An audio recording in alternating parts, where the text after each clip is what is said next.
अस्सलाम वालेकुम students. I hope आवाज़ क्लियर होगी। काइंडली वेरीफाई कर दें, then we will start. All right, चलें, let's start right of the beginning. Okay, last class में we were talking about some of the loops. हमने बात की थी, हमने कहा था 3 तरह के लूप्स हमने डिस्कस किए हैं। एक फॉर लूप है और एक वाइल लूप है और एक डू वाइल लूप है। तीनों के तरीक़ेकार मैं आप लोगों को दोबारा यहाँ पर रिकैप करवा देता हूँ। For example, this is a number n end user is inputting that number. This is your do while loop, and let's start by writing some additions in the code. This is a do while loop. So do while loop है ये सबसे पहले, यानी कि जब भी मैं actually ये देखना चाह रहा हूँ कि जो डू वाइल लूप है वो किस तरह काम कर रहा है, वाइल किस तरह काम करेगा, और साथ ही साथ फिर फॉर लूप किस तरह काम करता है। सिमिलरली मैं एक और लूप लगाता हूँ। आई से दिस इज़ अ से फॉर लूप लगाते हैं। फॉर लूप को हम जानते हैं किस तरह से वो काम करता है। अच्छा, ओके, सॉरी, स्क्रीन मैंने शेयर नहीं की है। There it is, hopefully visible होगी अब। सो मैं एक और फॉर लूप लिखता हूँ, एंड आई से कि for example this is my for loop that integer i equals to 0 and I is less than n and I plus plus, and for example यहाँ पे मैं प्रिंट करवाता हूँ printf the value of I, just the value of I with this. ठीक है जी। अच्छा, इससे पहले इसके बाद में एक बैक स्लैश n दे देता हूँ। यहाँ पर भी back slash n। It would be better कि जब तक मैं कोड कर रहा हूँ तब तक आप थोड़ा अंदाज़ा लगा लें कि एक्चुअली आउटपुट क्या आएगी। एंड सिमिलरली मैं एक और काम करता हूँ, and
okay, and now we are starting to write a while loop, and let's suppose I say while I is say less than n, जब तक I less than n है तब तक printf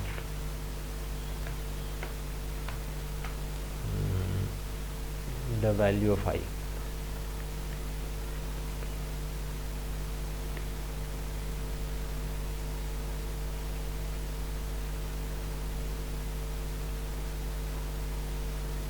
End of while loop.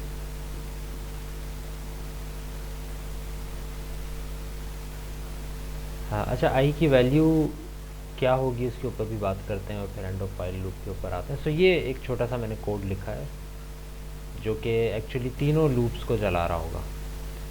ये एक loop है, उसके बाद फिर एक दूसरा लूप स्टार्ट हो जाता है और फिर एक तीसरा लूप स्टार्ट हो जाता है। तीनों मुख्तलिफ तरीके से तकरीबन काम कर रहे हैं। मैं यहाँ पर कमेंट कर देता हूँ इनको कि this is another loop, this is another loop. So ये एक फॉर लूप काम कर रहा है, ये एक डू वाइल लूप काम कर रहा है, और ये एक वाइल लूप काम कर रहा है। सो बिफोर आई स्टार्ट, चलें let's run it and let's see कि क्या आउटपुट आ रही है। Okay, there is an error first of all. the error is in here. What is the error? Can anyone guess what is the error? While I is less than n. Okay, all right. So the error is, ये उस चीज़ का error है जो चीज़ मैंने आप लोगों के ऊपर छोड़ी थी कि आप लोगों ने खुद समझनी है. नो, सेमी कॉलन का एरर नहीं है. The error is that I is undefined. मैंने दिखाया नहीं आपको खोल के, बिकॉज लेट देख लें यहाँ पर क्या एरर है. आई इज़ अनडिफाइंड, अनडिक्लेयर्ड आई वगैरह. आई आपने डिक्लेयर नहीं किया कभी, और ये चीज़ मैंने आपको कही थी कि आप लोगों ने खुद पढ़नी है, और होपफुली आपने पढ़ी होगी. वो ये कि आई को मैंने डिक्लेयर किया है लूप के अंदर. तो लूप के अंदर जो आप वेरिएबल डिक्लेयर करते हैं, बाहर नहीं करते हैं, लूप के अंदर करते हैं, तो उसकी लाइफ टाइम भी लूप तक ही रहती है. जैसे ही वो लूप ख़त्म होगा, ये आई भी ख़त्म हो जाएगा. इसके बाद आई का कोई वजूद नहीं है. तो अगर मैं आई को बाद में भी यूज़ करना चाह रहा हूँ, तो इट्स बेटर कि मैं आई को लूप के अंदर नहीं, बल्कि लूप के बाहर जो है वो डिक्लेयर करूँ, ताकि वो पूरे प्रोग्राम में यूज़ हो सके. सिर्फ यहाँ पर यूज़ ना हो, सिर्फ इस बॉडी तक यूज़ ना रहे, बल्कि पूरे प्रोग्राम में यूज़ हो. अगर मैं इसको यहाँ पर डिक्लेयर करता हूँ तो वो सिर्फ यहीं तक का वेरिएबल रहता है, इसके बाद वो वेरिएबल डिस्ट्रॉय हो जाता है. So now let's run it.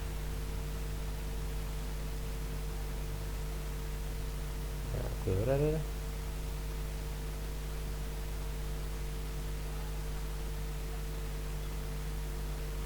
What happened? कोई एरर है शायद. Let's see. प्रिंट एफ कर दिया मैंने, प्रिंट एफ करना था. Okay, sorry.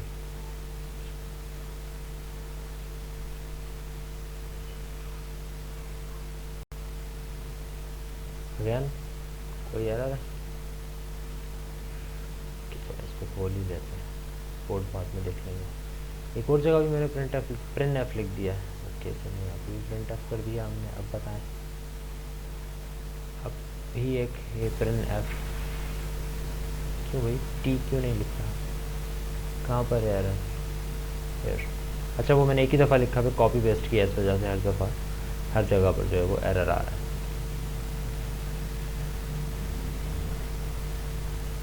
चलिए, अब आउटपुट जो है वो है सामने.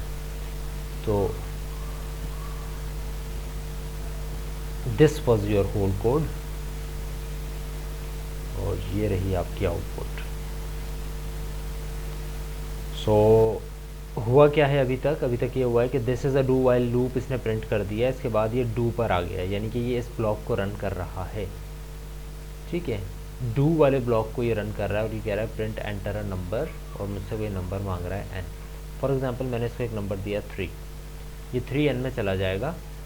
जैसे ही मैं एंटर करूँगा, ये 3n में चला गया, और फिर ये कंडीशन चेक हुई, क्या 3 नॉट इक्वल टू 6 है. अगर 3 नॉट इक्वल टू 6 है, विच इज़ ट्रू, तो फिर यही डू वाली बात दोबारा काम की जाएगी, यानी कि एंटर अ नंबर प्रिंट हो गया, कोई और नंबर मांग रहा है. अब मैं 5 एंटर करता हूँ, तो 5n को रिप्लेस कर देगा पुरानी वैल्यू को, 5 आ गया. क्या 5 नॉट इक्वल टू 6 है? यस. फिर डू करेंगे हम, यानी कि नंबर्स हम एंटर करते जाएंगे जब तक कि 6 एंटर नहीं करते हम.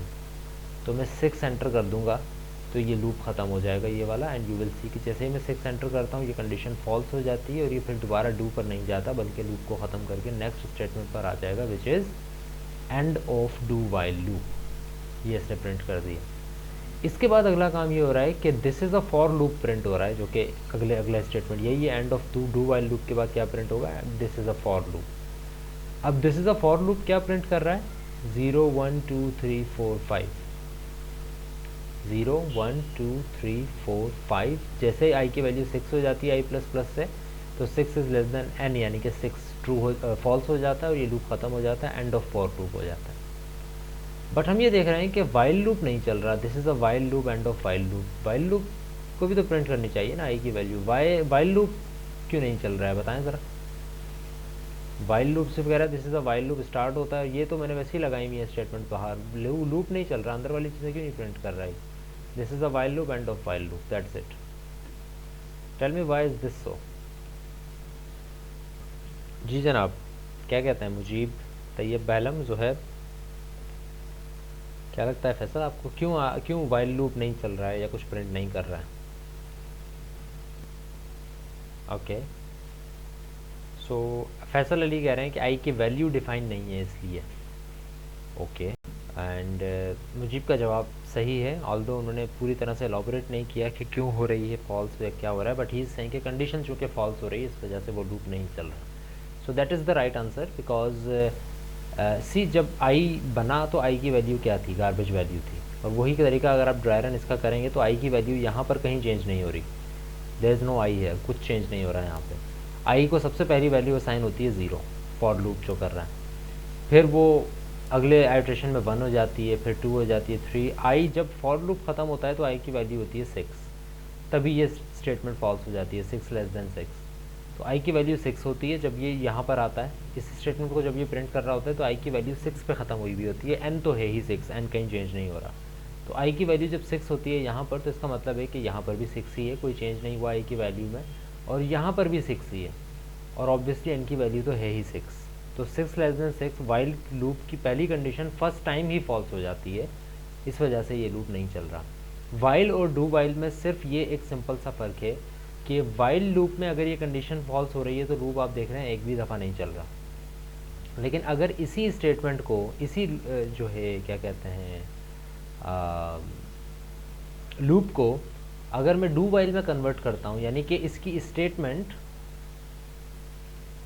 बॉडी के बाद लगा देता हूँ और यहाँ पर लिख देता हूँ डू, तो ये डू वाइल में कन्वर्ट हो गया। अब वही काम कर रहा है लेकिन अब डू वाइल के थ्रू कर रहा है। तो अब अगर मैं इस जो है कोड को चलाता हूँ तो यू विल सी कि इसमें एक स्लाइड सा फ़र्क आ जाएगा, और वो फ़र्क ये है कि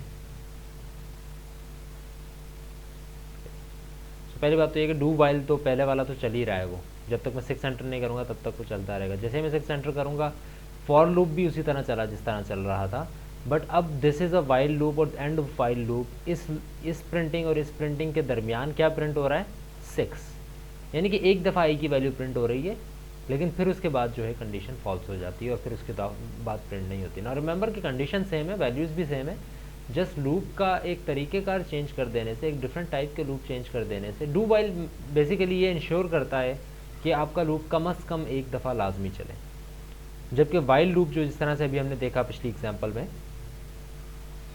कि वाइल लूप अगर आप लगा रहे हैं तो इट्स नॉट नेसेसरी कि आपका लूप एक दफ़ा भी चले जैसा हो रहा था, बट डू वाइल इंश्योर्स कि आपका लूप कम अज़ कम एक दफ़ा चले। अगर आपकी कंडीशन फर्स्ट टाइम फॉल्स है भी तब भी कम अज़ कम एक दफ़ा बॉडी रन हो जाएगी। This was all about while loop. अगर कोई क्वेश्चन, कोई क्यूरी वगैरह है तो अभी पूछ लें मुझसे, otherwise I am going to start the next topic of our discussion.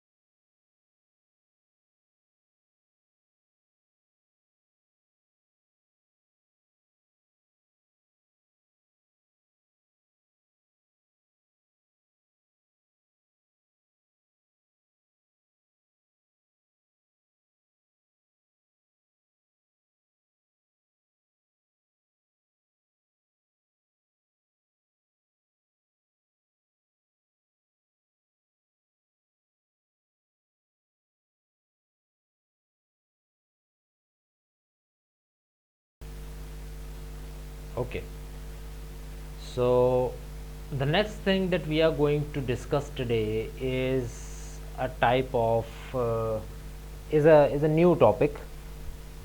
आज हम एक नया टॉपिक स्टडी करेंगे and name of that topic is array.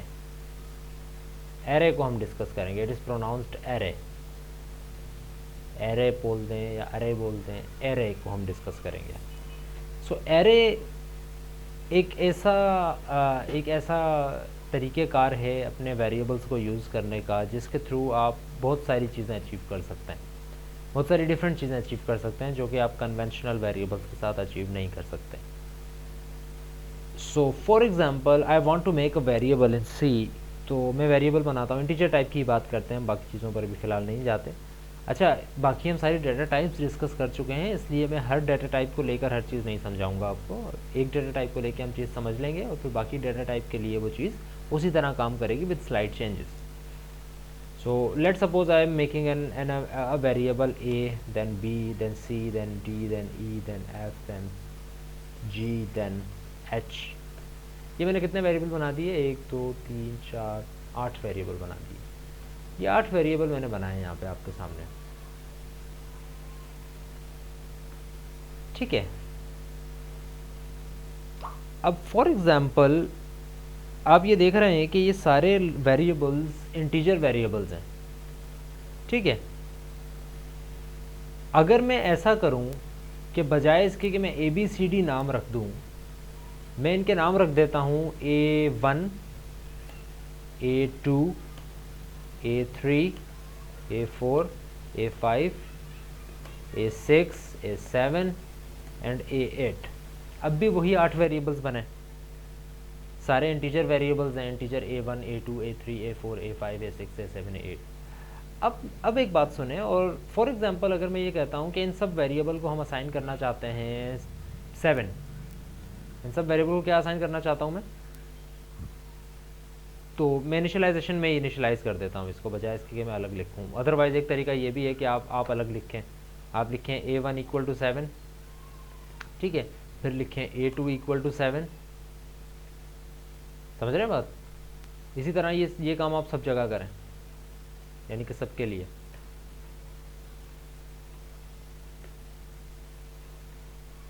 A3 A4 A6 A7 A8,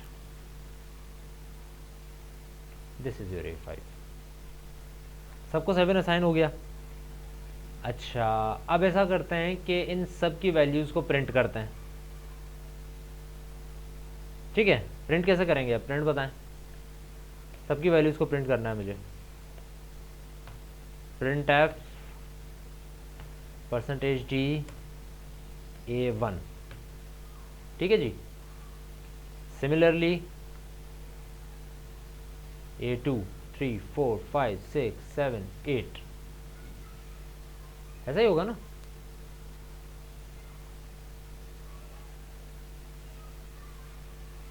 four 3 2 and 1, सारे वैल्यूज प्रिंट हो गए।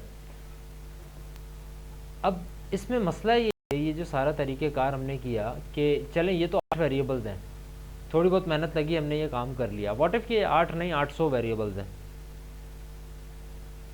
हो सकते हैं 800 वेरिएबल्स भी हो सकता है कि मैं किसी स्टूडेंट, फॉर एग्जांपल आपकी क्लास के, आपके सेमेस्टर्स के, आपके डिपार्टमेंट्स का डेटा रख रहा हूँ अपने कोड के अंदर, प्रोसेस कर रहा हूँ।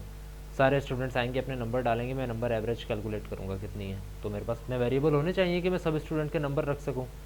एंड आप सिर्फ अपने डिपार्टमेंट की एग्जांपल ले लें तो आपके डिपार्टमेंट खैर नया भी है, लेकिन फिर भी 200 स्टूडेंट्स हैं उसके अंदर, 200 वेरिएबल्स बना दूँ मैं, हर स्टूडेंट से मार्क्स लेता रहूँ। अब हर स्टूडेंट के सिर्फ इसमें भी नहीं लेने हैं मुझे, प्रोग्रामिंग फंडामेंटल्स में हो सकता है कि मैं सब कोर्सेज़ में लेकर उसको एवरेज निकालना चाह रहा हूँ कि आपके डिपार्टमेंट में सबसे ज़्यादा मार्क्स किसके आ रहे हैं, तो मुझे इतने ज़्यादा वेरिएबल्स बनाने पड़ेंगे। 200 मल्टीप्लाई बाय 6 1200 वेरिएबल्स, सबकी वैल्यूज़ को मैं इनपुट करूँ, ठीक है। सो बजाय इसके, सबसे पहले बात तो ये है कि ये सारे काम आप करेंगे एक ही डेटा टाइप के लिए, which is your student. Student के नंबर्स एंटर करने हैं ना, बस वो एक स्टूडेंट का है, फिर दूसरे स्टूडेंट का नंबर है, फिर तीसरे स्टूडेंट के नंबर्स हैं। तो इस तरह के डाटा को स्टोर करने के लिए बजाय इसके कि आप कन्वेंशनल सिंपल वेरिएबल यूज़ करें, आप एरे को यूज़ कर सकते हैं। एरे ऐसा ही होता है जैसे एक वेरिएबल है। हम एक वेरिएबल बनाते हैं तो हमने, आपको याद होगा, कहा था कि एक वेरिएबल बनता है मेमोरी के अंदर, उसका नाम रख दिया जाता है ए, और बेसिकली वो जो है वो एक बॉक्स टाइप सा बन जाता है मेमोरी के अंदर, उसके अंदर हम चाहे जो वैल्यू रखें, ठीक है। let me open Excel for that, a very interesting tool in order to understand arrays.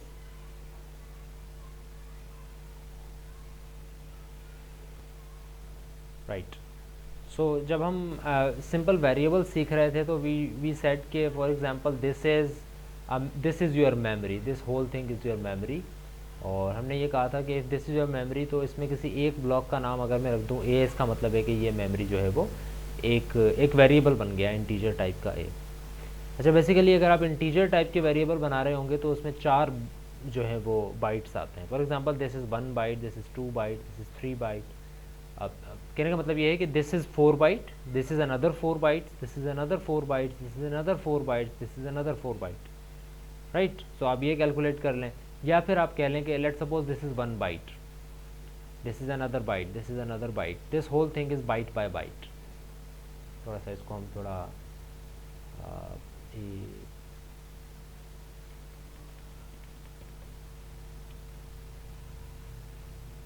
see if we can do that in a proper way. I, J, K, L, M, N, P, Q. Now let's suppose this is your memory and everything is 1 byte, 1 byte, ठीक है, all of these things. तो ये कितने bite हो गए total? उप्स, तो ये total कितने बाइट हो रहे हैं? 1 2 3 4 5 6 7 8 9 10 11 12 13 14 बाइट। दीज आर 14 बाइट्स, ठीक है। सिमिलरली ये कितने बाइट्स हो रहे हैं?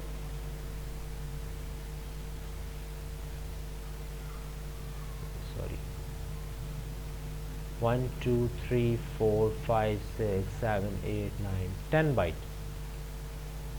पहले तो जल्दी से मुझे ये बता दें, ये मेमोरी कितने बाई कितने की हो गई? कितने बाइट्स हैं इस टोटल मेमोरी में? How many total bytes are there in this memory?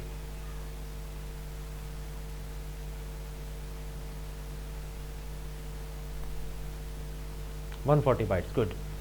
There are 140 bytes, 14 into 10। So for example अगर मैं कहता हूँ एक वेरिएबल बनाना है मुझे इंटीजर टाइप का, तो ये एक इंटीजर टाइप का वेरिएबल बन जाएगा, इसका नाम रख दिया जाएगा A. This is your integer type variable, क्योंकि ये 4 बाइट ले रहा है, ठीक है।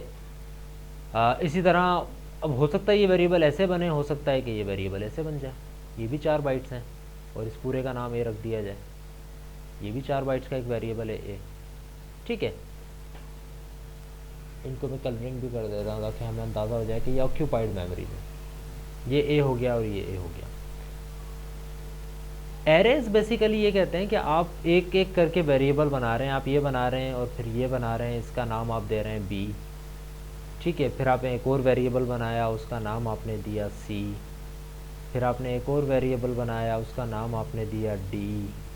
इसी तरह जिस तरह से हमने अभी नोटपैड के अंदर थोड़ा सा देखा कि आपने 8 वेरिएबल बनाए तो इतने सारे जाके वेरिएबल्स बने होंगे। एरे ये कहता है कि बजाय इसके कि आप सारे अलग अलग वेरिएबल्स बनाएं,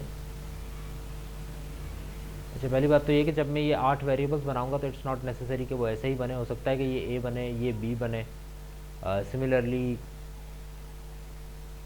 ये आपका सी बन जाए और इसी तरह से ये आपका डी बन जाए। तो कहीं पर भी मेमोरी में किसी भी तरीके से बन सकते हैं ये variables a b c d e. My point now is कि बजाय इसके कि आप इतने ज़्यादा वेरिएबल इस तरीके से बनाएं, there is a better way to do that, and the better way is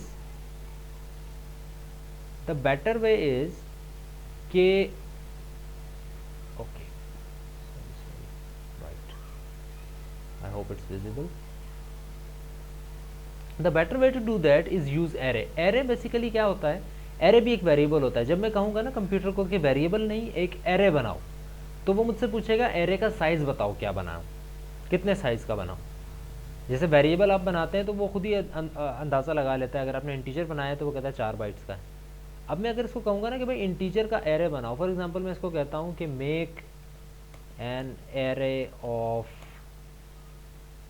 integer, integer का वेरिएबल नहीं बल्कि इंटीजर का एक एरे बनाओ। अब अगर मैं वेरिएबल बना रहा होता हूँ तो मैं लिखता हूँ इंटीजर ए, जब मैं या कोई इंटीजर एक्स, जब मैं एरे बना रहा हूँ इंटीजर टाइप का तो मैं कहूँगा इंटीजर, कोई भी नाम रख सकता हूँ मैं, लेकिन उसके अंदर कोई चीज़ चेंज होगी, हो सकता है कुछ यहाँ पर आए, हो सकता है कुछ यहाँ पर आए, यानी कि वो वेरिएबल तो नहीं है। अगर मैं सिंपल ये एक नाम लिख दूँगा तो फिर तो वो वेरिएबल बना देगा। तो अगर मैं कंप्यूटर को कहता हूँ make an array of integer, तो वो मुझसे पहला सवाल ये करता है कि उसका साइज़ क्या होना चाहिए। एरे का मतलब ये है कि मैं कह रहा हूँ बेसिकली कि एक से ज़्यादा वेरिएबल्स बनाओ, एक साथ में ये कह रहा हूँ, अलग अलग नहीं कह रहा हूँ कि A1 बनाओ, फिर A2 बनाओ, फिर A3 बनाओ, फिर A4 बनाओ। मैं बेसिकली ये कह रहा हूँ कि एरे बनाओ और उसका एक साइज़ मैं आपको दे रहा हूँ। यानी कि कहने का मतलब ये है कि आई एम टेलिंग इट कि make an array of integer of size 5। ये कहना ऐसा ही है कि अगर मैं कहूं कि इंटीजर टाइप के 5 वेरिएबल्स बनाओ, इंटीजर टाइप के 5 वेरिएबल्स बनाओ।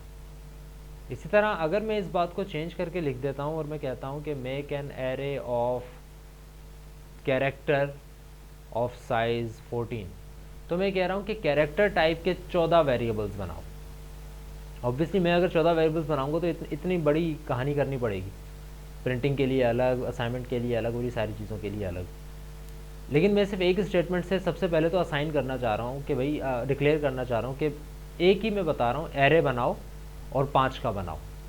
तो इसका लिखने का तरीका कंप्यूटर साइंस में सी या C++ में सही ये है कि आप सबसे पहले डेटा टाइप बताएं, उसी तरह जिस तरह आप वेरिएबल बनाते हैं इसी तरह आप उस वेरिएबल का नाम बताएं और फिर बात ख़त्म कर दें।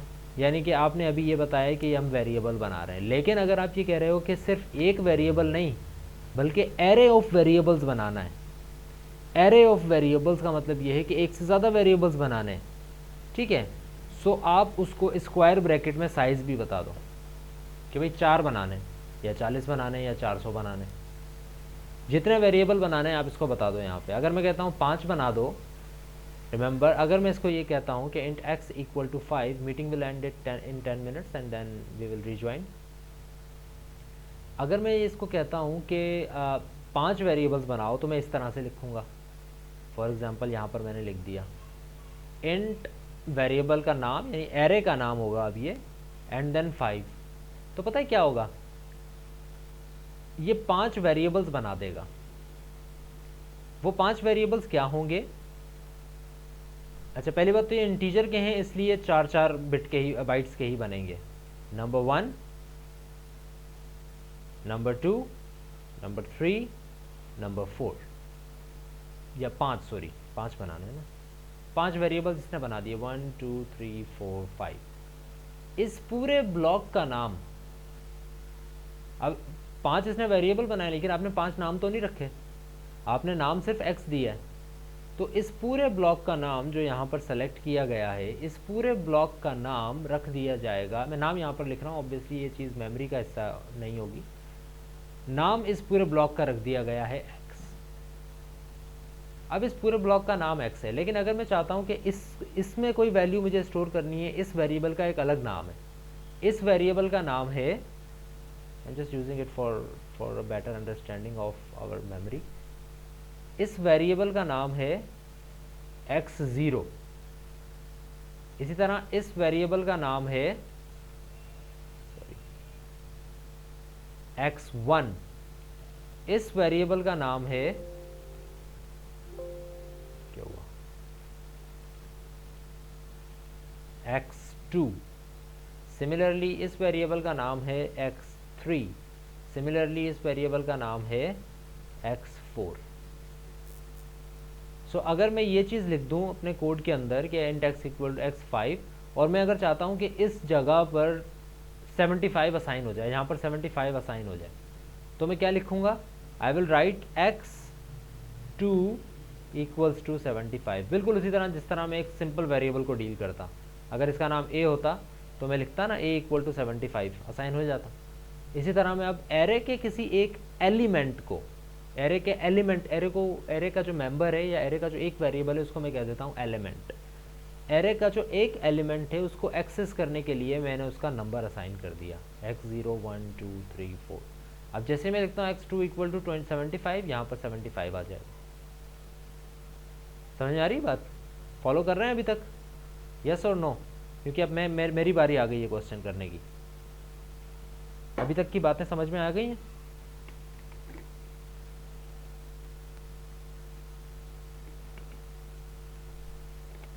तो इसमें बहुत सारी चीज़ें समझने वाली हैं। अब जो मैं पॉइंट्स बता रहा हूँ वो आप लोग खुद अपने पास नोट करेंगे। पॉइंट नंबर 1, एरे के जो नंबर्स हैं, जिस तरह से मैंने कहा कि x0 हो गया, एक का नाम x1 हो गया, x2 हो गया, दूसरे का x3 हो गया, ये जो नंबर्स हैं ये यूज़र अपनी तरफ से या इवन प्रोग्रामर भी अपनी तरफ से असाइन नहीं कर सकता।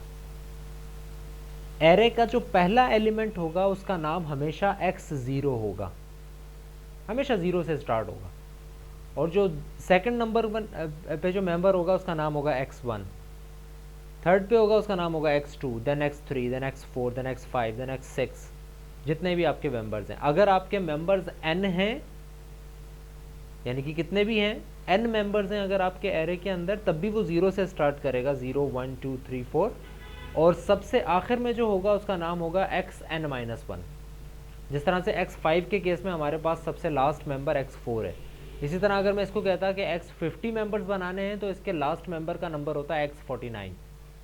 इसी तरह अगर मैं कहता 10 बनाने हैं तो इसके लास्ट मेंबर का नंबर होता है x9।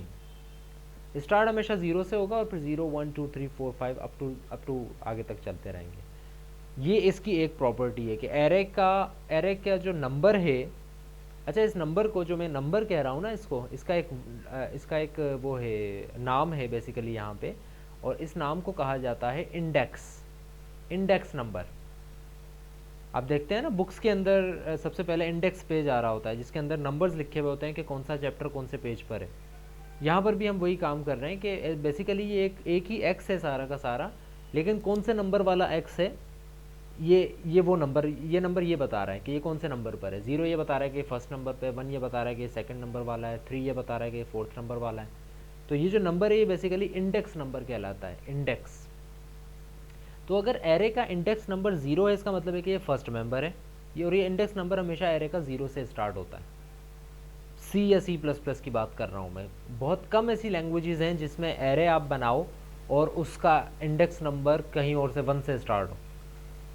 तकरीबन 99% ऑफ द प्रोग्रामिंग लैंग्वेजेस के एरेज जितने भी हैं वो हमेशा 0 से स्टार्ट होते हैं, 0 1 2 3 4 अप टू n-1 तक। ये जितना भी आपका साइज़ है, साइज़ -1 तक। ऑब्वियसली अगर आपने 5 बनाए हैं और मैं 0 से स्टार्ट कर रहा हूँ तो x5 तो कहीं एग्जिस्ट नहीं करेगा ना, क्योंकि x5 तो फिर छठा एलिमेंट हो जाएगा। 1 2 3 4 5 एलिमेंट्स होने हैं हमारे पास। So it always starts by from 0 up to 4। This was I think second point. And the third point is that कि जब आप एरे बनाते हो, it is one of the things that is in the definition of an array, कि array आप जब बनाते हो तब एरे के सारे वेरिएबल, सारे एलिमेंट, सारे मेंबर्स कंसेक्यूटिव मेमोरी लोकेशंस पर बनते हैं हमेशा। कभी भी ऐसा मुमकिन नहीं है कि x0 यहाँ पर बने और x1 फॉर एग्जांपल यहाँ बन रहा हूँ, या x3 यहाँ पर बने और x4 यहाँ पर बन रहा हूँ। मेमोरी जिस तरह की है, आप x0 ख़त्म होते ही x1 शुरू हो जाएगा, x1 ख़त्म होते ही x2 शुरू हो जाएगा, x2 ख़त्म होते ही x3 शुरू हो जाएगा। बीच में ना कोई गैप आएगा और ना इनकी लोकेशन कहीं और होगी। ये एक सबसे बड़ी प्रॉपर्टी है एरेज की।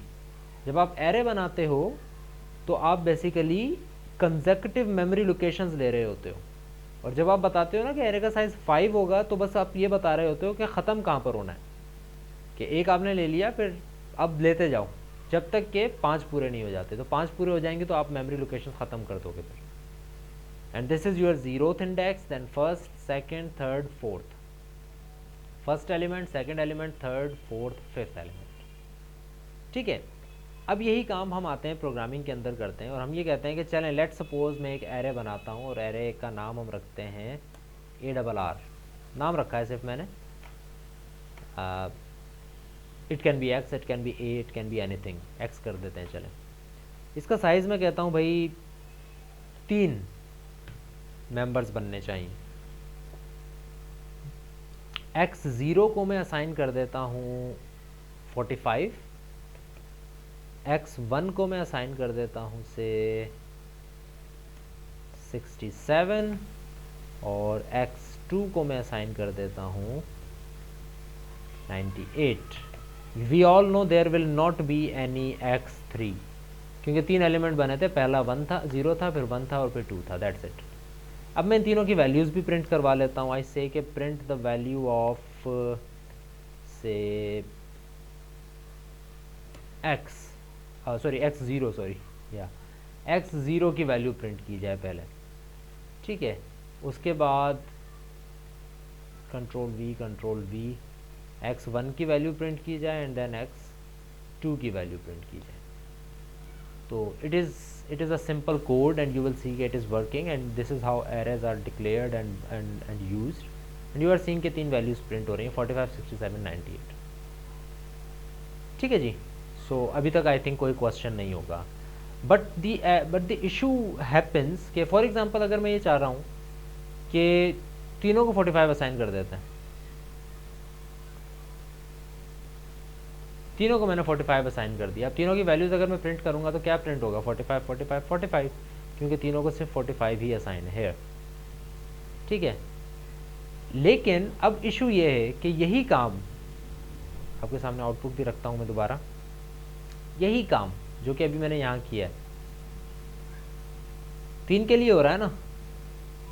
अब मैं ये चाहता हूँ कि ये 30 के लिए हो। अब मैं क्या करूँगा? अब मैं इन तीनों को उठाऊँ और 10 दफ़ा और कॉपी करूँ, फिर सबको एडिट करूँ। वैल्यूज़ तो चले मैंने सेम रख दी हैं, लेकिन 0, 1, 2 को तो एडिट करना पड़ेगा।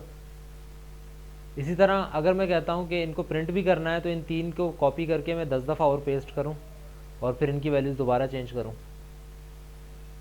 बजाय इसके कि मैं ये काम करूँ, मैं यही तीनों काम, ये भी लिखे हुए हैं यहाँ पे, मैं यही तीनों काम एक दूसरे तरीके से भी कर सकता हूँ जो कि हम अभी पिछले कुछ लेक्चर्स में पढ़ते हुए आए हैं, and that is by using loops. अब देखिएगा कि किस तरह से जो है वो फॉलो हो रहा है। For okay, so what I am saying is कि यही काम अब मैं एक और तरीके से कर रहा हूँ और आप देखें कि आप फॉलो कर रहे हैं या नहीं। And this is the initialisation, this is your condition and then increment and x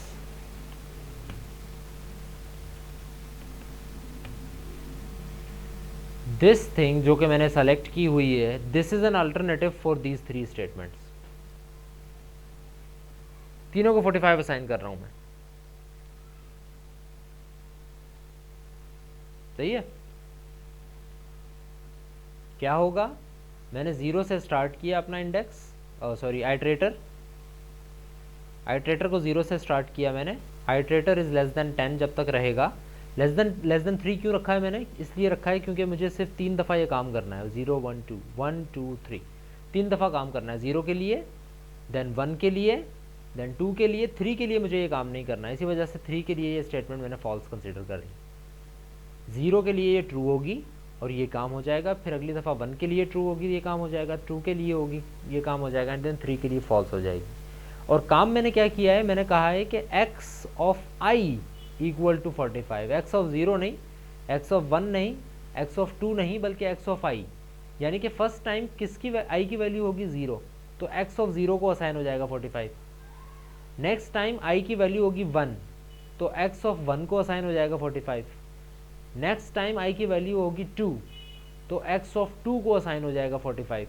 तो यही काम जो तीनों मैंने स्टेटमेंट्स लिखी हैं, ये अगर मैं 3 दफ़ा करवाना चाहूँ तो भी कर सकता हूँ, मैं अगर 30 दफ़ा करवाना चाहूँ तो भी कर सकता हूँ, without even copy pasting and editing my code at all. मैं 300 दफ़ा भी ये काम कर सकता हूँ, सबको 45 असाइन कर दूँ। बट ऑब्वियसली लेट सपोज कि हम ये काम ज़्यादा दफ़ा कर सकते हैं, यही इसकी सबसे बड़ी अच्छाई है। बट द थिंग इज़ कि हम इतना दफ़ा करना नहीं चाह रहे हैं फ़िलहाल, in order to understand all of the things. Similarly ये काम भी 3 दफ़ा हो रहा है, तो ये काम भी करने के लिए क्यों ना मैं लूप इस्तेमाल कर लूँ। और मैं लूप इस्तेमाल करते हुए ये कहता हूँ कि यही काम 0 से स्टार्ट हो, 3 से लेस रहे, i++ हो जाए, लेकिन असाइनमेंट ना करें, बल्कि क्या करें? प्रिंटिंग करें। x ऑफ 0 नहीं, x ऑफ i, यानी फर्स्ट टाइम 0, देन वरना x ऑफ 0 को ही 3 दफ़ा प्रिंट कर देता ये। So the size of the array is 3. Now you will see that it is also showing you the same output. There it is. And the beauty of it is कि अगर मैं यहाँ पर 30 कर दूँ, यहाँ पर भी 30 कर दूँ, यहाँ पर भी 30 कर दूँ, it will still work without even flinching an eye for 30 times. 30 दफ़ा ये प्रिंट हो गया। और यही चीज़ मैं चाहूँ 300 दफ़ा भी कर सकता हूँ, 50 दफ़ा भी कर सकता हूँ। ठीक है, अब आते हैं एक अगली चीज़ के ऊपर, इसको 3 पर ही रखते हैं। ये तो हो गया कि there is a very close relationship of loops, specially for loop, there is a very close relationship of loops and arrays, क्योंकि एरे एक ही जगह पर बना हुआ है और आप सिर्फ एक का इंक्रीमेंट करते करते ही आप दूसरे वेरिएबल्स के ऊपर जा सकते हो, आप एक से ज़्यादा वेरिएबल्स को एक्सेस कर सकते हो without even writing the name again, just by running a loop. क्योंकि आपको पता है कि एक लूप चल रहा है तो वो 10 दफ़ा ऑलरेडी काम कर रहा है, 15 दफ़ा कर रहा है, 20 दफ़ा कर रहा है, जितनी दफ़ा भी आप चाहो वो काम कर रहा है। So why not making it useful. और एरे को हम इस तरह यूज़फुल बना सकते हैं कि आप एक एरे के तमाम एलिमेंट्स को, लूप्स को हम इस तरह से यूज़फुल बना सकते हैं कि आप एरे के तमाम एलिमेंट्स को प्रिंट करवा सकते हो। सिमिलरली अगर मैं ये कहता हूँ कि ये 3 एलिमेंट्स हैं, इन तीनों के अंदर मुझे यूज़र से इनपुट लेनी है, तो यही काम जो कि हमने पिछली स्टेटमेंट में भी किया, पिछले कोड के अंदर भी किया, जो कि हमने अभी एरे शुरू करने से पहले कर रहे थे, कि यूज़र्स को मैं कहता हूँ कि एंटर अ नंबर, यूज़र से ले लेता हूँ मैं नंबर, जितने भी नंबर चाहिए मुझे, scan F %d %x of 0 1 2, किस में इनपुट करना चाह रहा हूं मैं,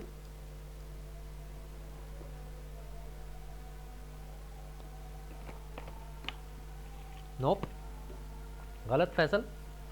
यहां पर क्या लिखूंगा मैं, किस में इनपुट करना चाह रहा हूं मैं, गुड, तैयब का जवाब सही है, तीनों में इनपुट करना चाह रहा हूं, तो इसलिए मैं लिखूंगा i, बिकॉज ये पहले लूप में x ऑफ i में इनपुट लेगा, दूसरे में x ऑफ 1 में ले लेगा, तीसरे में x ऑफ 3 में 2 में ले लेगा, और इसी तरह मैं इनको प्रिंट करवा दूंगा। So let's see what is the output here, there enter a number, this is the first iteration. अब मैं जो नंबर इनपुट करूंगा ये जा रहा है x ऑफ 0 में, बिकॉज i की वैल्यू इस एंटर अ नंबर में 0 है। अच्छा, then x of 1, then x of 2, and these are the values in x0 x1 और x2 की वैल्यू यहाँ पे प्रिंट हो गई। थोड़ा सा और इसको फॉर्मुलेट कर लेते हैं और हम ये कहते हैं कि एंटर अ नंबर नहीं, enter a number eight x of %d, %d की जगह पे मैं प्रिंट करवा देता हूँ i।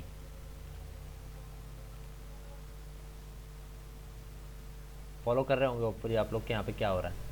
तो देखें क्या इनपुट, क्या आउटपुट आ रही है इसके against, enter a number eight x of the value of i, enter the number eight x of 0, तो मैं करता हूँ value 45 enter.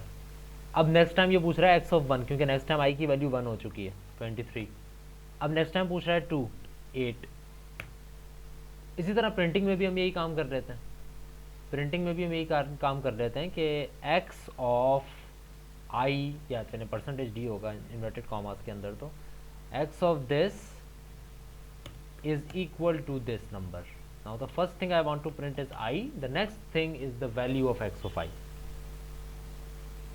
Hopefully you are following.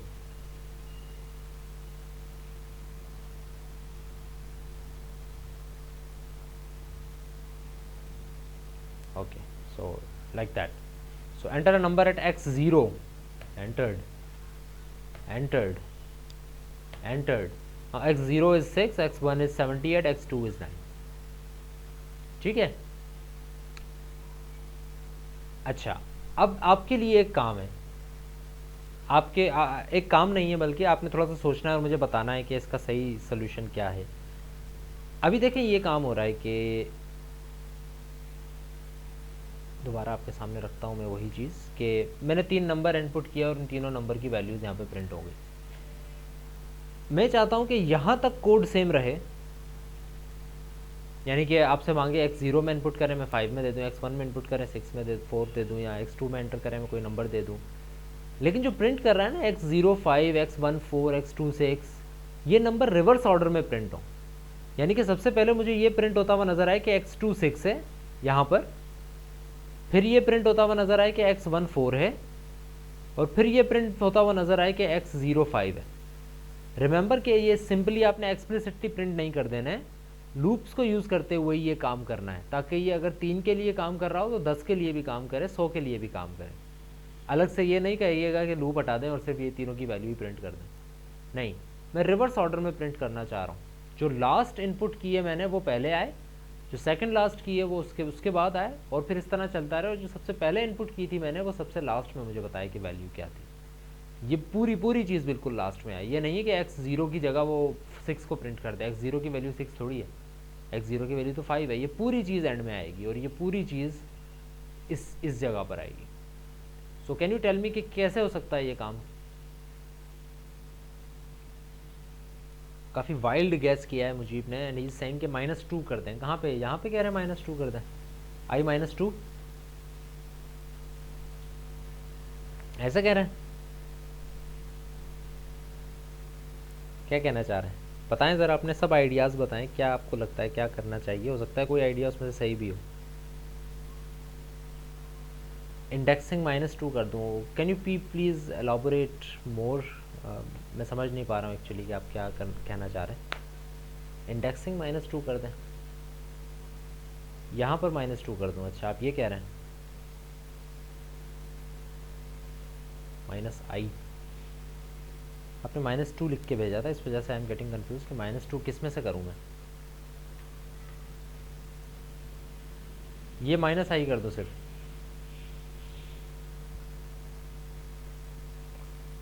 अब मैंने सही किया है आई थिंक मुजीब, आप जो बात कर रहे हैं, -i कर दूँ सिर्फ यहाँ पे।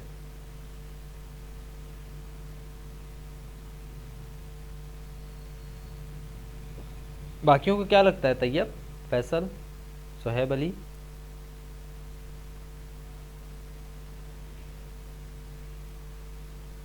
कैसे मैं इस चीज़ को रिवर्स ऑर्डर में प्रिंट कर सकता हूँ?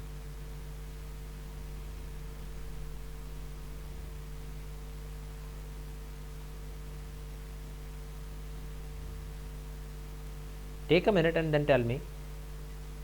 चलें जी, सो let me show you how we can do that. First of all we will have to get back at the bottom of our problem कि हम करना क्या चाह रहे हैं।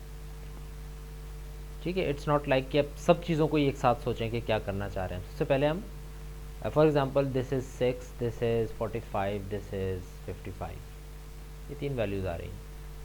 The thing that we want to do is that numbers तो उसी जगह पर आएँ और वैसे के वैसे ही स्टोर हो जाएँ, कोई इशू नहीं है, बट सबसे आखिर में जो नंबर आ रहा है वो पहले प्रिंट हो। यानी कि मैं ये चाह रहा हूँ कि जो आखिरी नंबर है आपके इंडेक्स का वो पहले प्रिंट हो, और उसके बाद उससे पिछला हो, और उसके बाद उससे पिछला हो। तो फर्स्ट ऑफ ऑल मैं बात यहाँ से स्टार्ट करता हूँ कि अगर मुझे ये वैल्यू प्रिंट करनी है, अगर मैं लूप का हटाकर 1 मिनट के लिए सोचूं, अगर मुझे ये वैल्यू प्रिंट करनी है पहले, तो मैं क्या लिखूंगा प्रिंट एफ में?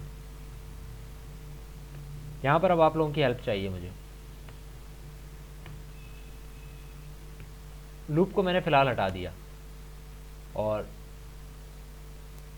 एक्स ऑफ वही स्टेटमेंट बल्कि कॉपी पेस्ट कर लेता हूँ मैं, सॉरी यहाँ पर आई यूज़ हो रहा है ना। मैं अगर लूप से हटा के ये काम करता हूँ तो बेसिकली मैं काम ये करना चाह रहा हूँ कि यहाँ पर मैं प्रिंट करवा दूँगा 2, और यहाँ पर मैं प्रिंट करवाऊँगा वैल्यू ऑफ x2। ऐसा ही है ना?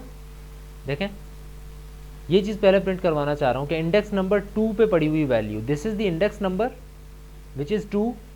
आई मैं यहाँ पर इसलिए यूज़ नहीं कर रहा हूँ क्योंकि आई ऊपर लूप से होता हुआ आ रहा है, इसकी वैल्यू हो सकता है 3 हो गई हो या 4 हो गई हो, कुछ वैल्यू चेंज हो सकती है।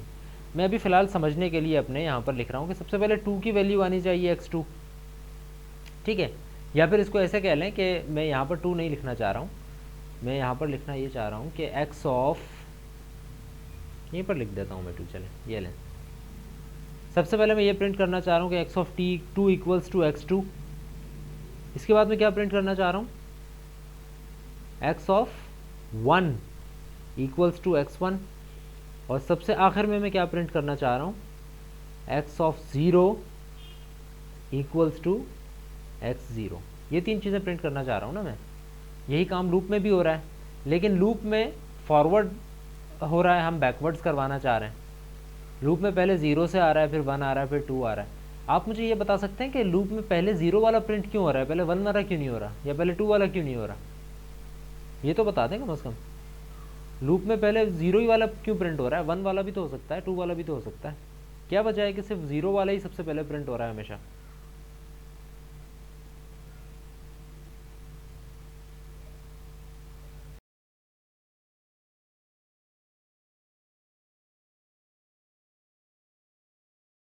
गुड गुड, क्योंकि एरे स्टार्ट ही 0 से हो रहा है, ठीक है, स्टार्ट ही 0 से होता है मेमोरी के अंदर, इस वजह से 0 से प्रिंट कर रहा है। But the main reason behind it is that कि एरे की फर्स्ट आइट्रेशन जब ये प्रिंट कर रहा है तो फर्स्ट आइट्रेशन में आई की वैल्यू क्या है? 0, तभी ये यहाँ पर भी 0 प्रिंट करता है और ये वैल्यू भी x 0 की लाता है। अगर मैं इसकी स्टार्टिंग ही फॉर एग्जांपल 1 से करवाऊँ तो ये 0 वाले को कभी प्रिंट ही नहीं करेगा, कभी 0 वाले को प्रिंट नहीं करेगा, क्योंकि ये स्टार्ट ही 1 से हो रहा होगा। ये यहाँ पर भी 1 प्रिंट करेगा और यहाँ पर भी x ऑफ 1 की वैल्यू प्रिंट करेगा। इट्स नॉट जस्ट अबाउट कि एरे मेमोरी में 0 से स्टार्ट हो रहा है, इट्स अबाउट कि आप प्रिंटिंग कहाँ से स्टार्ट कर रहे हो।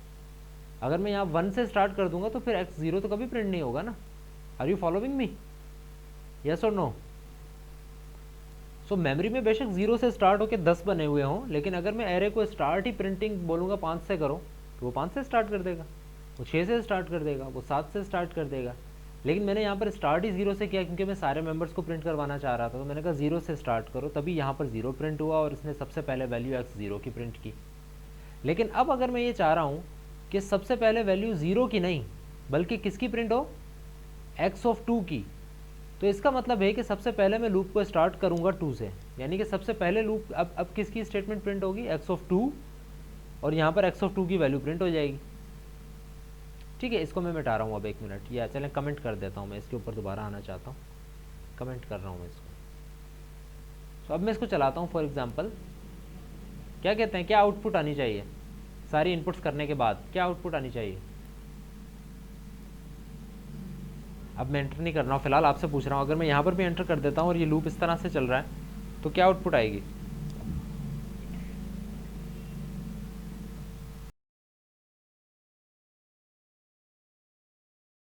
पूरी स्टेटमेंट लिखें ना, क्या होगा एक्चुअली, क्या क्या प्रिंट होगा, पूरी स्टेटमेंट लिखें, सिर्फ ये नहीं बताएं कि भाई इसकी वैल्यू प्रिंट हो जाएगी। क्या प्रिंट होगा ये बताएं। अगेन मुझीब आपने भी एक बात की, आई डोंट वांट कि वैल्यू क्या प्रिंट होगी, आई वांट कि यहाँ पर क्या लिखा हुआ होगा वो मुझे बताएं, यहाँ पर क्या लिखा हुआ होगा। एक दफ़ा कोड को और देख लें, एक दफ़ा और देख लें कोड को, और फिर मुझे बताएं कि इस जगह क्या लिखा हुआ होगा, यहाँ पर क्या लिखा हुआ होगा। मेरे कर्सर को फॉलो करें, यहाँ पर क्या लिखा हुआ आएगा अगर ये अब मैं एंटर करता हूँ 6 के बाद। तो चलें जी देखें, आप इतना कोड भी नहीं चला सकता कोई भी अपने दिमाग में, ये भी कंप्यूटर से करवाऊँ मैं। ये आउटपुट आ रही है, ये जवाब किसी ने भी नहीं भेजा मुझे। फैसल का जवाब आया है, अब फैसल सही जवाब दे रहे हैं हम, लेकिन उनके जवाब में भी थोड़ा सा मसला है, बट जो चीज़ किसी ने भी नहीं की वो फैसल ने मुझे सही बताई है। ही इज़ राइटिंग के x ऑफ 2 इक्वल टू 6 आएगा, सिर्फ 6 लिखा हुआ नहीं आएगा या 7 लिखा हुआ नहीं आएगा, सिर्फ 8 लिखा हुआ नहीं आएगा कि आपको 6, मुझे आपने जो जवाब भेजा है आप सिर्फ 6 7 ये चीज़ें भेज रहे हैं, ये चीज़ थोड़ी होगी प्रिंट। आपने एक जवाब ये भी भेजा है कि x ऑफ 2 की वैल्यू प्रिंट होगी, it's not the correct answer. ये थोड़ी प्रिंट हो रहा है यहाँ पे कि x ऑफ 2 की वैल्यू है ये, x square bracket 2 square bracket space equal space 6 print हो रहा है, ये चीज़ किसी ने नहीं भेजी और अभी मुझे फैसल ने भेजी है। सो x2 इक्वल टू 6 प्रिंट हो रहा है क्योंकि यहाँ पर मैंने इसको x2 इक्वल टू 6 प्रिंट किया है, the value of x of 2। जो गलती फैसल ने की है वो ये कि ही इज सेइंग कि x2 इक्वल टू 6 और x3 इक्वल टू 6 प्रिंट होगा, 7 प्रिंट होगा, जबकि ऐसा नहीं है, देयर इज़ नो x3।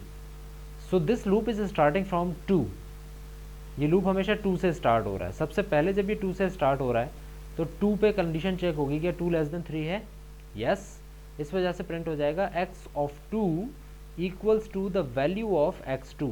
तो x2 की वैल्यू क्या थी? 6, x2 इक्वल टू 6 प्रिंट हो गया। उसके बाद इंक्रीमेंट होता है और 2 की वैल्यू हो जाती है 3, कंडीशन चेक होती है क्या 3 लेस देन 3 है, नहीं, इस वजह से लूप ब्रेक हो जाता है और उसके बाद कुछ प्रिंट नहीं हो रहा। तो एक काम तो हम कर चुके हैं, वो ये कि हमने स्टार्टिंग 2 से ले ली है। अब सवाल ये उठता है कि सिर्फ 2 ही प्रिंट हो रहा है, लेकिन हम सिर्फ 2 की वैल्यू थोड़ी ना प्रिंट करवाना चाह रहे हैं, हम तो सारी वैल्यूज़ प्रिंट करवाना चाह रहे हैं। यानी कि 2 के बाद हम किसकी वैल्यू प्रिंट करवाना चाह रहे हैं? यहाँ पर देखें जो मैंने कमेंट किया है, ये काम तो हम कर चुके हैं क्योंकि हमने लूप को स्टार्ट 2 से किया। अगली प्रिंटिंग हमने क्या करवानी है, 1 की, x ऑफ 1।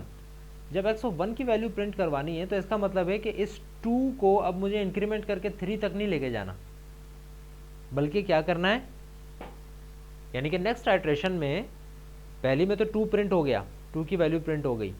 नेक्स्ट आइट्रेशन में मैं क्या चाह रहा हूं, 2 की वैल्यू क्या हो जाए,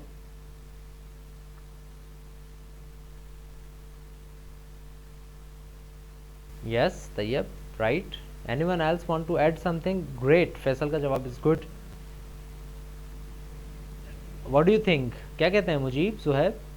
क्या करना चाह रहा हूँ बेसिकली मैं, फर्स्ट टाइम तो 2 आ गया, नेक्स्ट टाइम मैं ये चाह रहा हूँ कि जब नेक्स्ट आइट्रेशन चले तो नो, अच्छा सही, ठीक है तैयब, आप उसी को कंटिन्यू कर रहे हैं अपने जवाब को, राइट एग्जैक्टली। तो सेकंड टाइम में ये चाह रहा हूँ कि 2 के बाद अब अगली आइट्रेशन में x की वैल्यू 3 ना हो बल्कि क्या हो जाए, 1 हो जाए। 2 के बाद अगली आइट्रेशन में 3 ना हो, 1 हो जाए। और इसी तरह 1 के बाद अगली आइट्रेशन में 1 ना हो, 2 ना हो बल्कि 0 हो जाए। यानी कि मैं ये चाह रहा हूँ कि 2 से स्टार्ट हो लेकिन अगली आइट्रेशन में इंक्रीमेंट ना हो बल्कि डिक्रीमेंट हो।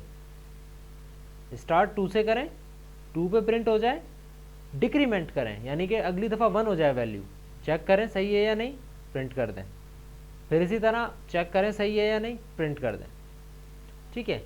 लेकिन यहाँ पर इशू ये है, एक इशू चलाने से पहले ही मैं आप लोगों को बता रहा हूँ, वो ये कि 2 होगी इसकी वैल्यू, कंडीशन ट्रू है, प्रिंट हो जाएगा x2 equal to your value, then decrement which means 1।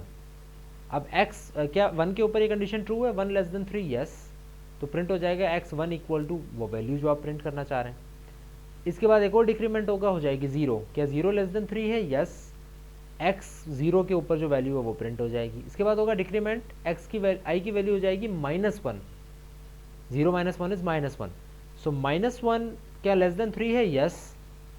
और अब ये जब -1 की वैल्यू प्रिंट करने बैठेगा तो कंप्यूटर हैंग हो जाएगा, कंप्यूटर नहीं आपका कोड जो है वो हैंग हो जाएगा और वो एरर दे देगा, एरर देगा नहीं बल्कि वो स्टक हो जाएगा एक ही जगह पर। क्यों? क्योंकि वो x ऑफ i की वैल्यू फॉर एग्जांपल कहीं से लाके प्रिंट कर देता है x ऑफ -1 की, जबकि x ऑफ -1 कुछ होता नहीं है। लेकिन आपकी कंडीशन तो ट्रू होती जा रही है ना, वैल्यू वो बेशक प्रिंट कर सके या ना कर सके, आपकी कंडीशन तो अगली दफ़ा भी ट्रू हो जाएगी। 1 - 1 इज़ -2, यानी -1 - 1 इज़ -2, फिर अगली दफ़ा -3 and all of these terms are less than 3। तो मैं इस लूप को स्टॉप कैसे करूँ? देखिएगा, अब आपके पास आउटपुट आ रही होगी।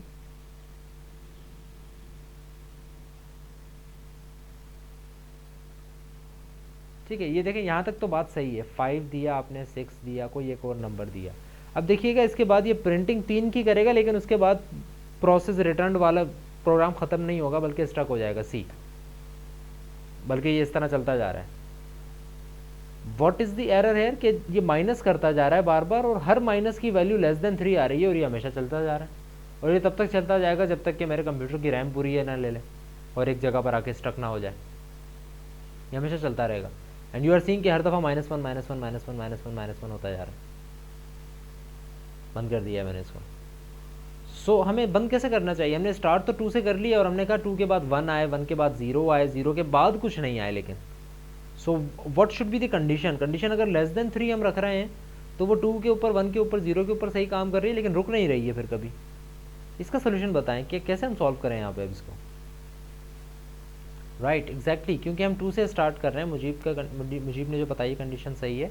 इस सही कि आपने ये कंडीशन नहीं लगानी है कि वो लेस देन 3 रहे, बल्कि आपने सिर्फ ये रखना है कि वो कंडीशन ग्रेटर देन या फिर इक्वल टू 0 रहे। 0 को भी तो प्रिंट करना है ना हमने।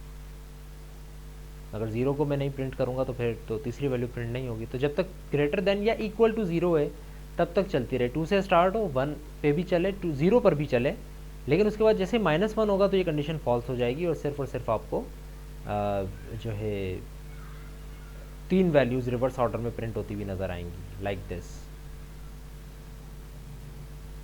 x2 x1 x0। Now you see के वैल्यूज़ भी अपनी जगह पर है, आगे पीछे नहीं हो रही values. So it is another powerful tool to use when you are talking about arrays कि जब आप लूप्स को यूज़ करते हैं तो it is a very powerful tool कि आप इसको यूज़ करते हुए आउटपुट, इनपुट और इस तरह की चीज़ों को मैनिपुलेट भी कर सकते हैं। ठीक है, अब एक और प्रॉब्लम को सॉल्व करते हैं, और एक सिंपल सी प्रॉब्लम, इसको मैं कमेंट कर देता हूँ। ये वाली चीज़ हम इस तरह से हमेशा काम नहीं करना चाह रहे, बिकॉज ये काम हम सिर्फ एक पर्टिकुलर एग्जाम्पल को लेते हुए कर रहे थे। इसको मैंने कमेंट कर दिया। सो अभी क्या काम होगा, सिर्फ 3 इनपुट्स ली जाएंगी, that's it. But I want के एक काम हम जो पहले भी कर चुके हैं, सम प्रिंट करवा रहा हूँ मैं। सम of 3 numbers and I am printing the sum is %d, that's it। अच्छा, अब मैं आपको चलाकर दिखाता हूँ एक्चुअली हो क्या रहा है, और फिर मैं ये चाह रहा हूँ कि आप खुद बताएं कि एक्चुअली काम क्या होगा। 3 वैल्यूज उसी तरह ये इनपुट कर रहा है और ये कह रहा है द सम इज 16, जबकि 16 is not the correct answer, क्योंकि ये एक गार्बेज वैल्यू है।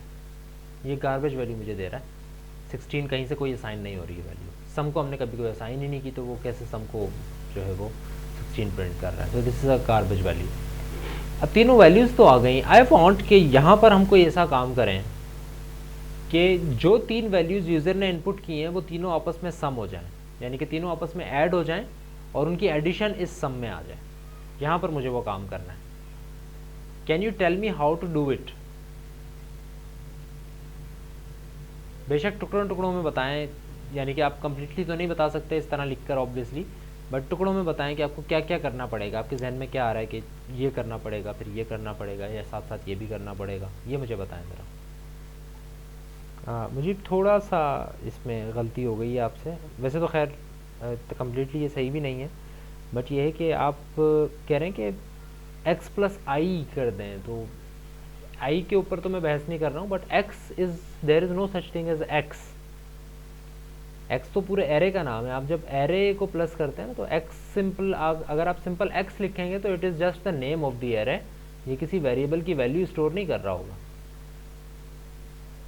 ठीक है, फॉर एग्जांपल यही चीज़ मैं उठाता हूँ ना, कहाँ गया वो एक्सेल पे जो हम काम कर रहे थे। 10 मिनट्स की मीटिंग रह गई है, हम बस क्लास को ही फिनिश करते हैं फिर। जैसे फॉर एग्जांपल यहाँ पर ये एरे है और इसके अंदर ये वैल्यूज स्टोर हुई हुई हैं। अगर मैं कहता हूँ कि x1 की वैल्यू क्या है, तो आई कैन से 3 है, x3 की वैल्यू क्या है 5 है, x2 की वैल्यू क्या है 75 है। अगर मैं कहता हूँ x की वैल्यू क्या है, तो क्या है, there is no value of x is just a name two point two the array. ये एक एरे का नाम है सिर्फ, असल में आप x की कोई वैल्यू नहीं है। x0 की है, x1 की है, x2 की है, x4 की है, x3 की है। x की भी एक वैल्यू है, लेकिन वो वैल्यू इतनी डीपली एडवांस्ड है जो कि हम ट्राई करेंगे कि इस कोर्स के अंदर पढ़ लें आगे चल के, बट इट्स नॉट लाइक कि आप अभी हम पढ़ना चाह रहे हैं। सो x को तो हम प्लस नहीं कर रहे हैं, x की तो कोई वैल्यू नहीं है। What else? गुड। तैयब कह रहे हैं कि x I plus 1, Y plus 1। For example x I, x zero की वैल्यू है 1, या यहाँ पर देख लें एक्स जीरो की वैल्यू है 2, तो क्या सम 3 हो जाएगा या सम 4 हो जाएगा 3 से? या सम 65 अगर इसकी वैल्यू है, या इसकी 75 है, तो क्या सम 77 हो जाएगा? हो सकता है यहाँ पर 75 हो, यहाँ पर 32 हो, तो 77 तो नहीं होगा। क्या कहते हैं? Plus I, no no no no no no, not at all. X I plus I का मतलब आप ये कह रहे हैं कि 3 को प्लस 1 कर दो, 75 को प्लस 2 कर दो, यानी उसके इंडेक्स नंबर से प्लस कर दो। तो x3 क्या है 5, 5 प्लस 3 करके 8 दे दूँ? नहीं, नंबर तो मुझे सम इन दोनों का चाहिए या इन सब का चाहिए। ऊपर तक ही रहते हैं तीनों तक, बाकियों को छोड़ देते हैं हम इसी एग्जाम्पल पे। सम तो 77 थोड़ी होगा सम, अगर मैं 75 प्लस 2 कर दूँ तो। और एग्जाम्पल बताएं। ये काम हमने लास्ट क्लास में किया था, वैसे वहाँ पर हम सिर्फ 3-4 वेरिएबल्स को सम कर रहे थे, इंडेक्स को सम कर रहे थे सिर्फ। आप उसी चीज़ को लेकर चल रहे हैं, बट उसमें थोड़ी सी चेंजिंग भी करनी पड़ेगी हमें यहाँ पे। And the correct order to do that is first of all, अच्छा एक बात तो किसी ने कही नहीं कि हम लूप लगाएंगे। लूप तो हम लाजमी लगाएंगे, क्योंकि हमने एरे के हर मेंबर के ऊपर जाना है। और हम नहीं चाह रहे कि एक एक दफ़ा हर एक मेंबर को अलग अलग स्टेटमेंट के ऊपर काम करें। हम एक लूप लगाएंगे जो कि 0 से स्टार्ट होगा, यानी कि 0th इंडेक्स से स्टार्ट होकर 2 तक चलेगा, दैट्स इट। बट हम ये कहेंगे कि x ऑफ i मैं प्लस कर दूं मैं x ऑफ i+1। अभी just a rough idea, x of i में यानी कि 0 में मैं प्लस कर दूंगा 0 + 1 यानी कि 1। फिर नेक्स्ट आइट्रेशन में मैं 1 में ऐड कर दूंगा 2। फिर नेक्स्ट आइट्रेशन में मैं 2 में ऐड कर दूंगा 3, जबकि 3 कोई चीज़ नहीं है। यहाँ पर ये चीज़ गलत है, तो i+1 यहाँ पर नहीं होगा। So I will start some just like I did in the last class, some from 0, and I will say कि the new value of sum in every iteration should be the old value of sum plus the new value of the array। सबसे पहले क्या होगा, sum equal to sum की value क्या है 0, 0 plus x of 0। Then next time जो भी value होगी इसकी, फॉर एग्जांपल 32 थी तो sum की वैल्यू होगी 32। नेक्स्ट टाइम अब sum में क्या स्टोर हो जाएगा 32 प्लस x ऑफ 1। अब 1 की वैल्यू कुछ भी हो सकती है। So let's try to run it, और इसके जो क्वेश्चंस और बाकी सारी चीज़ें हैं वो हम नेक्स्ट क्लास में लेंगे। Like this 8 6 and 7, the answer should be 21 and the sum is 21। ठीक है, so this is how you can you can print the sum of all members of the array। इसी तरह आप प्रोडक्ट भी show कर सकते हैं कि भाई मल्टीप्लाई होगा तो क्या जवाब आएगा।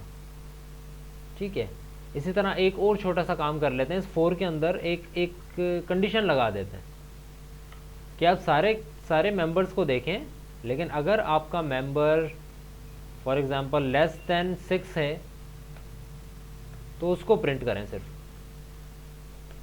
अदरवाइज प्रिंट ना करें।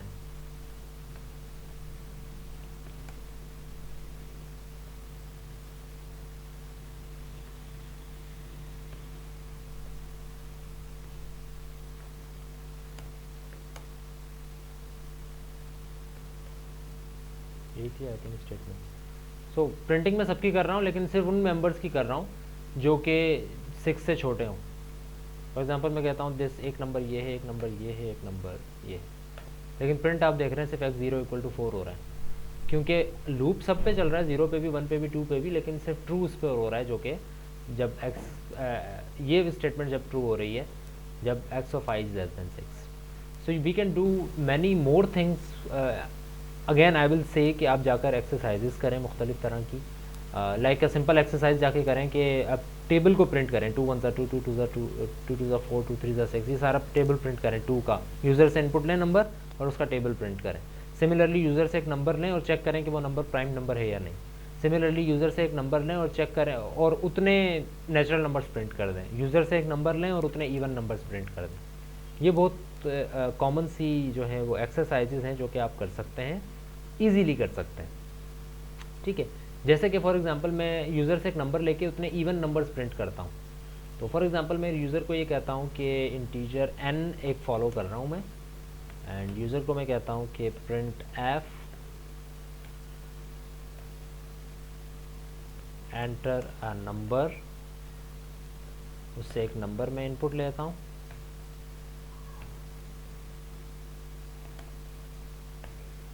n, और इतने इवन नंबर्स मुझे प्रिंट करने हैं। तो मैं लूप चला देता हूँ इतनी दफ़ा i is less than n, और अच्छा और कोई काम नहीं करना है मैंने। मैं 0 से स्टार्ट करता हूँ, और अगर आप जो भी आप नंबर लेकर आ रहे हो ऊपर से, अगर वो number divided by modulus 2 = 0, modulus 2 = 0 है, तो वो नंबर आप प्रिंट कर दें, जस्ट नंबर प्रिंट कर दें, there is no need to. अच्छा, इसमें एरेज का भी इस्तेमाल नहीं है, खैर वो एरे का टॉपिक हम पढ़ रहे थे, but the example I picked is not suppose to be only calculated through arrays. It can be calculated like this, but this is not the exact answer, but there are some issues. Let's see कि इसमें issues क्या हैं। मैं user से एक input लेता हूँ और मैं कहता हूँ कि 8 तो बेसिकली क्या प्रिंट होना चाहिए, आपके आपके ख्याल में क्या प्रिंट होना चाहिए, not according to the code but according to our problem. मैं अगर ये चाह रहा हूँ कि 8 इवन नंबर्स प्रिंट हो जाए, फर्स्ट 8 इवन नंबर्स, तो क्या जवाब आना चाहिए?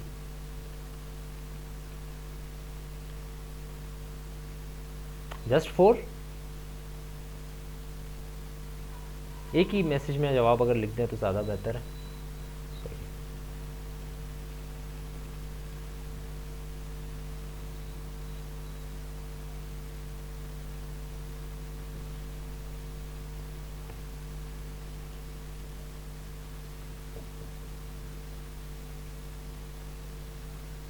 Time is of the essence, time ख़त्म हो रहा है। We have got less than 2 minutes now. So ये बेसिकली प्रिंट कर रहा है 0246। इसने ये प्रिंट किया है कि 0 भी इवन नंबर है। अच्छा, ये एंटर भी प्रिंट कर देते हैं थोड़ा सा आपको एलाबोरेट करके बताने के लिए। इसने 4 नंबर्स प्रिंट किए हैं, जबकि हम ये चाह रहे थे कि 8 नंबर्स प्रिंट हो। हमारी इनपुट ये थी कि 8 नंबर्स प्रिंट हो। हमने ये नहीं कहा था कि 8 से छोटे सारे इवन नंबर्स प्रिंट हो जाए, हमने कहा था 8 इवन नंबर्स प्रिंट हो। तो इस सिचुएशन के अंदर हमें एक और काउंटर भी लेना पड़ेगा, और उस काउंटर को हम स्टार्ट कर देते हैं 0 से, और इस लूप को हम कन्वर्ट कर देते हैं वाइल लूप में। और वाइल लूप ये कहेगा कि जब तक आपका काउंटर लेस देन n है तब तक आप ये काम करते रहो, और जैसे ही आपको कोई नंबर मिलता है, जैसे ही आपको कोई ऐसा नंबर मिलता है जो कि अच्छा, काउंटर जो है वो हमेशा प्लस प्लस नहीं होगा, इट विल बी i जो कि प्लस प्लस होगा। तो i को हम स्टार्ट करेंगे 0 से। जैसे ही कोई नंबर आपको इवन मिलता है तो आप उसको प्रिंट करें और काउंटर में प्लस प्लस कर दें। अब काउंटर जब तक चलता रहेगा, लेकिन अगर नहीं भी मिलता है, अगर आपको मिल जाता है तब भी, और अगर नहीं मिलता है तब भी आप i में प्लस प्लस लाजमी करें, इफ़ के बाहर है ये। There is another type of counter that we have used in order to count the number of numbers that are. अब 8 में अगर प्रिंट करता हूँ, यू कैन सी के 8 नंबर्स प्रिंट हो रहे हैं, even number. So that's about it from today's class. We will continue this lecture in our next class as well, obviously, and then after that, if you have any questions, any query, you can email me, you can contact me through email, and we will see you in the next week.